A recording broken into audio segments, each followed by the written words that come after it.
you say love is linked to empathy, I right? think so, yeah. Say you were grown up and your parents always said to you, you have to be kind to others, you always have to help others, you cannot be selfish, and that's your value, right? Right. You need to care for others, put other needs before your needs, Right. right? Then you're in a relationship and you feel that's how I act, right? That Right. I'm showing my love for you because I'm caring everything about you. Right. Do you think that it's there's the lack of caring for myself as well, and it can be very depleting to the other person? Because humans naturally, when something is given to you, you take. You don't take a little bit and say, I appreciate you. Always, I give you my arm, I'm gonna take your leg too. I don't know about that one, but okay, yes. Okay, tell me first why you don't think about that. I think that's just natural human behavior.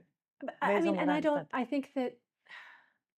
I think there needs to be a balance between giving to others and giving to yourself, right?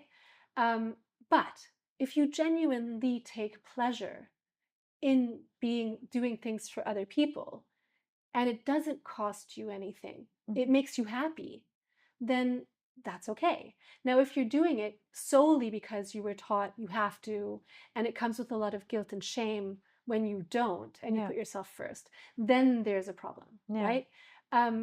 I think that in a loving, caring relationship, let's say you're always giving, and I realize that it's causing you pain. I'm not going to take your arm if you give me your hand. I might not even take your hand. Or I might give you my hand and my arm, right? Right. Because then there's that equal empathy on both sides. But say that this is my personality. This is how I always am. And you realize that from the beginning, that's just how Right. that person is. In a way, it's kind of expected. You're not no longer thinking, I appreciate every little thing that they do for me because it's just what they do on a regular basis.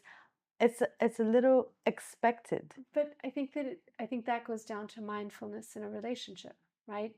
It's about, I think what many people do in a relationship is initially they see all the good and then it flips and now all they see is the bad and they don't actually give thanks for the good stuff that's still there because they're now Focused on the bad, right? They're looking at the triggers in the negative sense, not the triggers in the positive sense. Yeah. And I think in a mindful relationship where people are consciously choosing to have a relationship and choosing to be friends and choosing to keep the connection and to keep the empathy, then that doesn't happen.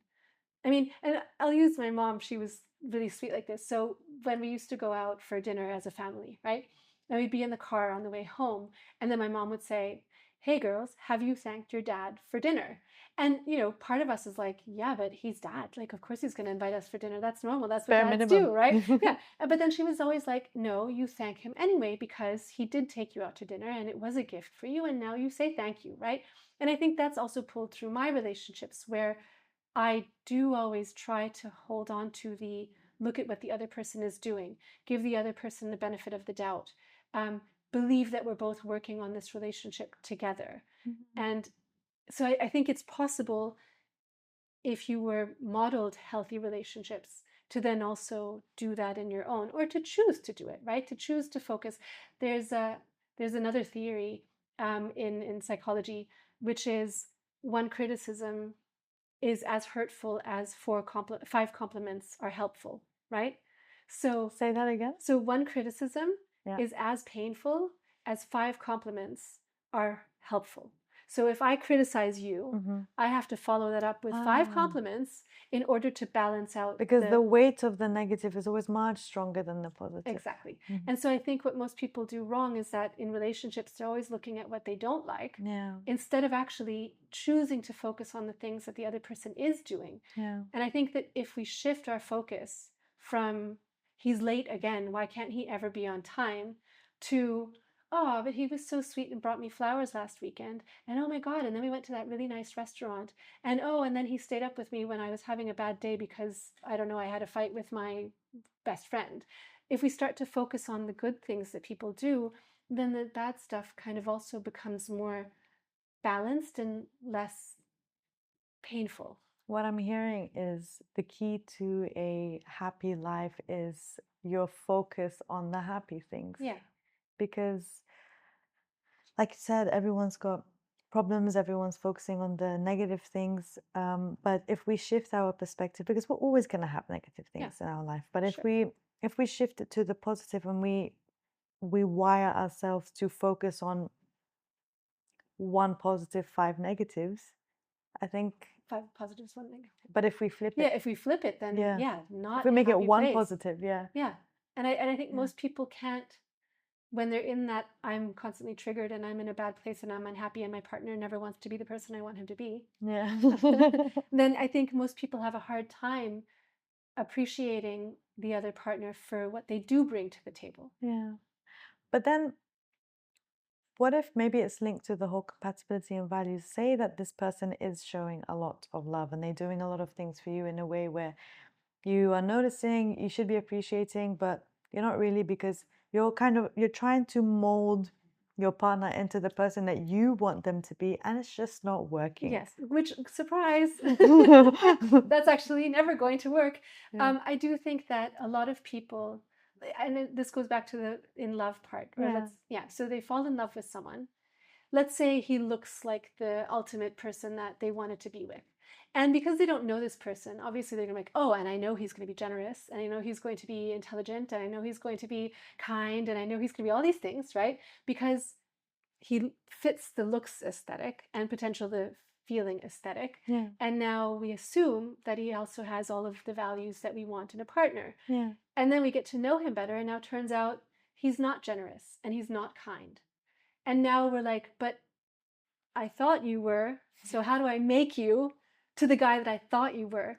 Instead of suspending the attachment part and the like falling in love part to actually getting to know that person more, because the person that you meet today before anything has happened between you is the person that he's always going to be.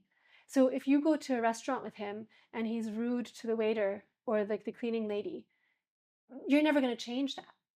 Like, unless he's like, oh, I'm so sorry, I had a really, really bad day and I really shouldn't have said that and I don't usually do this. Okay, fine. But what if he never paid attention to that and you raise that to him and say, hey, like these people are having a bad day, and maybe he has a realization. You think it's hard to break that? I mean, you can try it.